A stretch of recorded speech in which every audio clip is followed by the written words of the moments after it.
Well, I think, for me, I'm not able to, create that, uh, you know, division, so to say.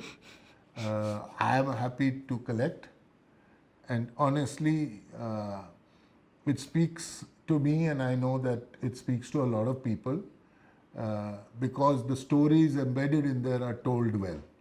Okay, so many collections, great collections, can seem mediocre because you don't tell the story, and many good collections can become great because they become the source material and the inspiration for great storytelling and consequential appreciation. Of course, with the flux of time, sometimes you feel that maybe that one is not so great anymore. So that you must allow yourself. You can't be hard on yourself. I know times when I've looked at work and said this is an insult to my own intelligence.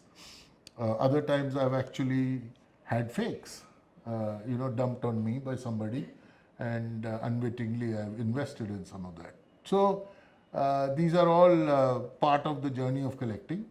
The greatest of museums in this world have made mistakes. I'm just a single collector. So I don't think I would say, uh, if it is rarity and cost of the work and things like that. If I had 100 Picassos, would that be a great collection? Oh, of course, it would be a great collection, but the fact that I missed on collecting all the tribal indigenous art of India, all the coins of India, all the photographs of India, I would say, oh, the collection falls short. To my mind, a great collection is one that has room to grow, because I think we evolve and society evolves around us, ideas evolve, and a collection can't be great if there's sort of a finite point at which it ends.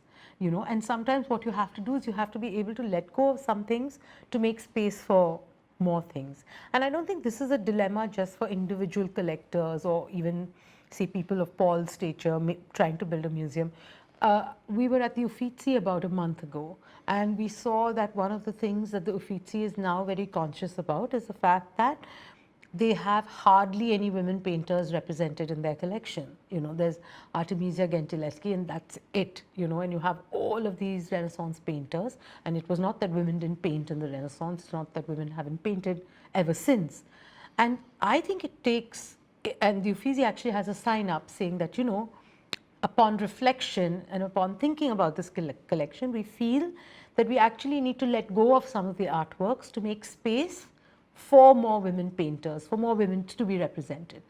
To me, that's what makes anything great. The self-awareness, the ability to introspect, to look at a collection, and I think to look at a collection critically. Because I think what happens with the passage of time is that ideas that were perhaps acceptable become unacceptable, as it should be. People who were disenfranchised and did not have a voice have a platform and a voice and are using that. And how sad it would be if a collection did not have room for these new plural voices. So for me, a collection that's great is a collection that never has a full stop, where you never say that, okay, I'm done, now I have X and Y and Z and I've spent all my money and I'm done. And ultimately, I think the joy of a collection like the one at Sarmaya is that it's a bridge from past to present, but it's very much looking to the future.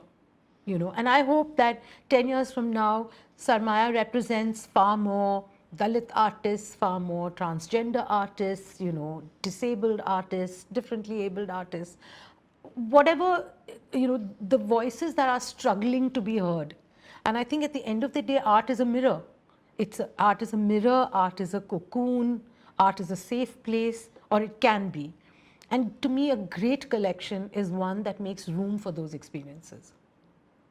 There's an interesting aside to this. For example, if you have a modern contemporary artist, there are people who say that I'd rather have 4 of their best collection or their best output There are others who say I'd rather have 20 that display the iniquities and the infirmities that are part of their journey too, you know, because not everybody produces only great stuff. So sometimes it's worth your while to be having that kind of perspective on a collection. But yeah, I mean, who's to be the judge? I honestly feel I like and I buy, you know. And with the passage of time, I'd like some less and I like some more. And do you take the call to cull? Yes, I think you should. We are probably sitting at that cusp where we'll consider some of that. And to do what? And I think it is to replace it with far more resonating contemporary work.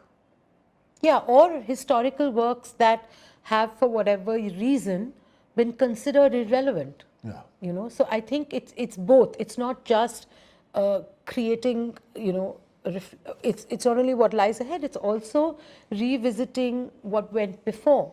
So I think, people sort of reject company schools, saying it came out of a colonial enterprise.